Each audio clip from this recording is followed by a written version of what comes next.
Welcome to Harness Central. I'm Harold Howe, and we're here with Jeff Gural at a PC meeting at Milton, Ontario. Jeff, it's good of you to come up. We're going to touch on a few subjects, and I want to start off with your favorite subject, the Meadowlands. You've had a chance to experience the new grandstand, the new complex, $120 million bill, and I'm curious how you feel after 4 months. And where I'm coming from on this is everybody I know who's built multiple houses will tell you they're never satisfied. They can build 12 of them, and the 12th one they can still find fault with it. Do you find fault with what you've done?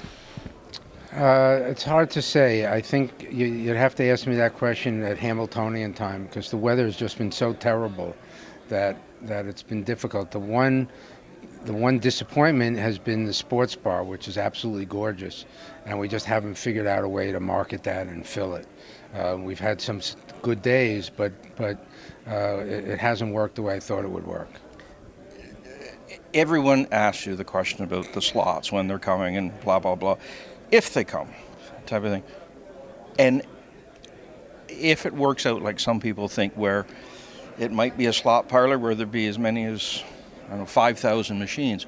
Where would you place something like that and still have room for parking and all the other things you need?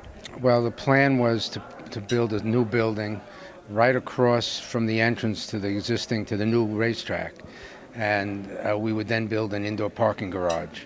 So that's the plan.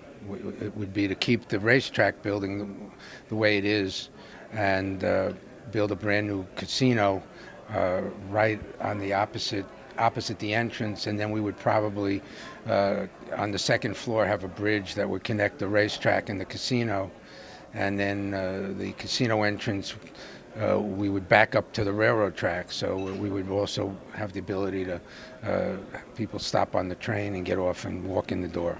A little awkward though? It's not perfect, but I think it could work. I mean,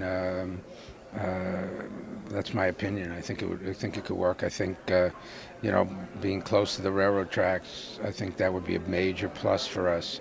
If people know that they can take a train from Penn Station to the Meadowlands, it's pretty convenient. Something caught my ear tonight in your speech. You made reference to your lease as being a terrible one because of the blackout days with the NFL. Could you elaborate just a little bit on that? But more importantly, did they have you over a barrel? The state basically in negotiating this. No, basically the lease, we inherited the lease. In other words, it's not my lease that's terrible. It's the lease that the sports teams negotiated with the state. So there's nothing I could do about that. That lease was negotiated 10 years earlier when they decided to build a new stadium. It was what it is. I knew going in what it said. And it's a loss of some crucial, highly desirable days of racing. Yeah. Worse yet is that if I found someone to put their name on the building, for example, let's say Verizon Meadowlands Racetrack, and they paid me $500,000 a year, the money would go to the sports teams. So that's pretty stupid. I'm going to pose a hypothetical question. My feeling about the NFL, National Football League, when you mention the word gambling, they just freeze up, even though everybody knows it's probably the best gambling opportunity people have, and they love it. How is that going to factor in to the whole subject of slots coming to the Meadowlands when, they're such a big customer with the arena or with the stadium and so forth? Well, the lease does provide that the state could rent space in the place to a casino. So there's nothing that would stop the state from doing it. They won't be happy about it. On the other hand, they would probably be happier if there's a casino where the racetrack is than if it's closer to the stadium. So I think the trade-off would be if the state would tear down the old grandstand and give it to them for additional parking, they'd probably be happy. And that'd be a make-it project in Knockdown. Yeah, but that's what they would like to see, because the parking is short, and they charge a lot of money for the parking. I think they charge 30. You have to prepay the parking. So if you added a couple thousand spots times 20 games. It adds up to real money. Plus, it's a convenience for the customers because they're close to the stadium, whereas now they have to walk a great distance. I'm going to play devil's advocate here with this question.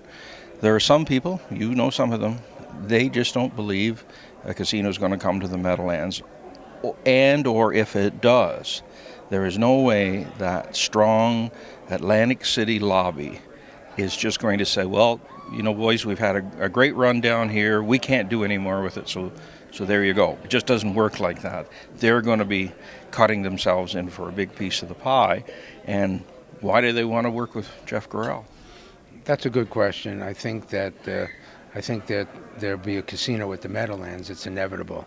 It's not if, it's when. And I think it's not tomorrow. It's a ways off, but it's coming. What about if they threw it out in another county?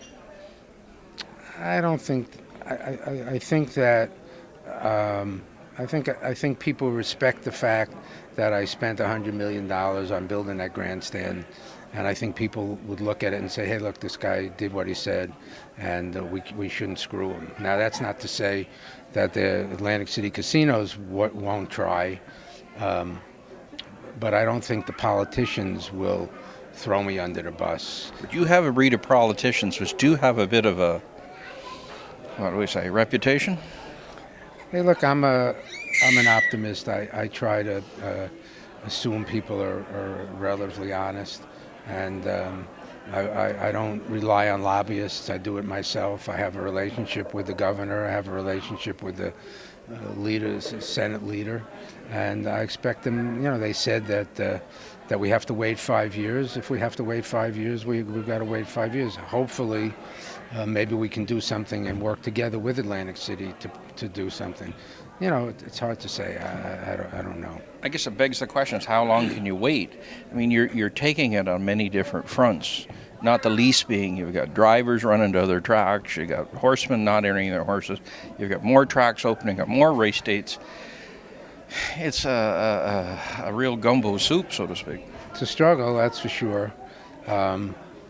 We implemented a procedure where we'll give preference in the winter to those people who are loyal to us in the summer. And I'm pleased to say that so far this is the first weekend when both Chester and Pocono are open, and we had enough horses. So I was thrilled, to tell you the truth, because last weekend we didn't. And I was really concerned, but this weekend we had enough horses. I hope people stick with me. You would hope, because of getting rid of the drug guys, that people would want to race. At least you got to go to Pocono, or you're racing against an awful lot of people that I don't let race, and there's a reason that I don't let them race, and you would hope that the majority of horsemen would prefer to race at a place where they're not going to have to come up against some of these characters. I'm going to close with one very morbid question, which probably nobody has asked you, but it's a fair question. Jeff, with all due respect, neither of us are kids anymore. You're the chief cook and bottle washer for the Meadowlands. What happens if Jeff passes on? I really don't know, honestly. I mean, I have good people running it. Jason's great, but it would be a problem. I'm hoping that I'll get a casino at Tioga, because I'm going to apply for one of the licenses, and I'm hoping that if I do get a casino, that I can interest my son in it, because he actually likes casino gambling as opposed to horse racing. So I'm sort of hoping that if I get a casino at Tioga, that maybe I can get my son to take an interest. And but you're right. I really don't have someone behind me who. But I have a lot of confidence in Jason. He's a good guy. Jason Settlemore. Yeah. But yeah, hopefully I'll see it through. It would certainly, because of the relationships that I have with politicians, I think if something happened to me, it would be harder for my successor because they don't have the relationships that I have. Well, certainly no one's hoping for, but it's an interesting question. It is. You're absolutely right. It's what it is. Jeff, listen, thank you for your time, your thoughts, and we certainly appreciate you coming up here to Ontario and having a chat. And good luck with the Meadowlands. Thanks a lot, Harold. Harold Howe with Jeff Gural giving you the Harness Racing Edge.